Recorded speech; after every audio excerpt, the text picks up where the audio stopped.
You know, everybody knows the Holy Temple was destroyed because we didn't love each other. You know, when you hate somebody, you think you have a reason. But, you know, the Torah says, the sisno is the chicho bilvavecho. When you hate somebody, you're angry, you have to tell them. Because most of the time, it's just a misunderstanding. You never know. So here's my story. Somewhere in Europe, without mentioning names, there's a besmedrash. I'm walking in, and they're just beginning Shaychen Ad. Oy vey, the Chazan has no voice.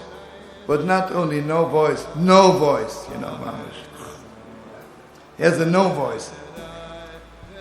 And he can't read Hebrew. He doesn't know the words, no Nigun. It was clear to me, most probably he's a rich man. Maybe his God said after his mother-in-law, and we have to suffer. He gives $100 for the shul, and they let him daven. I thought, this is disgusting. Mamish, disgusting. Anybody for money can daven for the ummah, you know, it's the end of the world. So I decided, I'm not davening with this minion, I'm going in a corner for myself and daven. Okay, but what can you do when it comes to Kedusha? You have to say Kedusha with the minion, right? And Mamish, it turned my kishkas over. He said, Mim koimcho, Sophia, Mosai, and then he said, Tzidkecha. I couldn't believe that the people tolerate this. Now you have to open your hearts again. You know, when it comes to taking out the Torah, if you want to or not, you go up there to kiss the Holy Torah.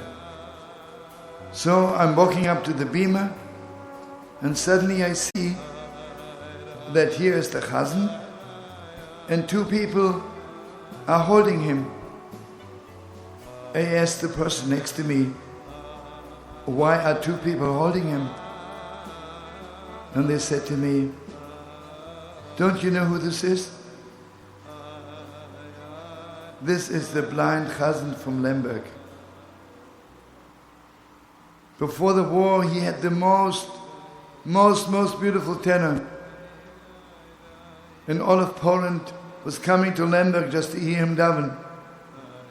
But Lemberg, he was 5 years in Auschwitz. When I looked at his face, I could see Lemberg. He had no more eyes, just scars over his eyes from the whipping. And Nebuch, he lost his voice. Nebuch. And he didn't want to daven. He says, I don't know the words and I can't sing anymore. But the Yidden says, we remember you from Lemberg. Please, just one more time. Please. Who can bring all our prayers, all our pain before God, if not you?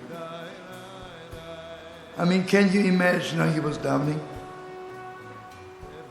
If I live 1,000 years, I will never daven on Yom Kippur like he davened on that Shabbos morning. Thought to myself, where are my ears? This Yid was davening. Who knows where his prayers reached? And I didn't even have the guts to daven with him. But you know, my beautiful friends, whenever you're at the end, then God has compassion upon you, and something happens, and someone gives you back your neshama. As he was coming down with the Torah, two people were holding him. As he passed me by, instead of kissing the Torah, I kissed his hand.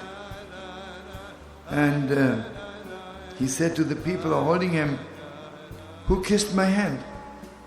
So they told him, "Shlomo Carlebach." And suddenly he turned Nebuch, his blind eyes to me, and he said, "Hey, Shlomo, I like you Nigunim."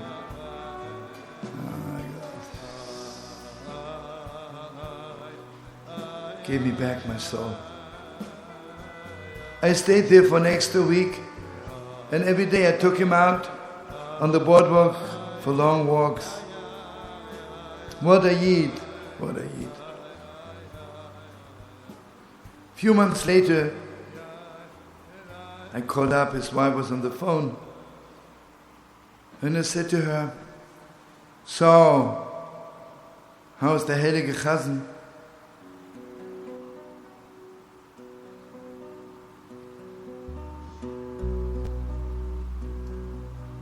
I called up and his wife was on the phone, and I asked her, "How's your holy husband?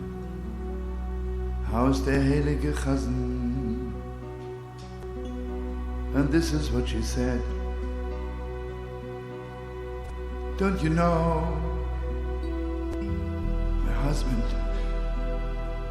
has a new position.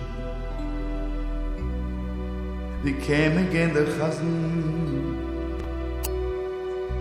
in Gan Eden. He's again the Chazan in Gan Eden. With all the tzaddikim, with all the holy people."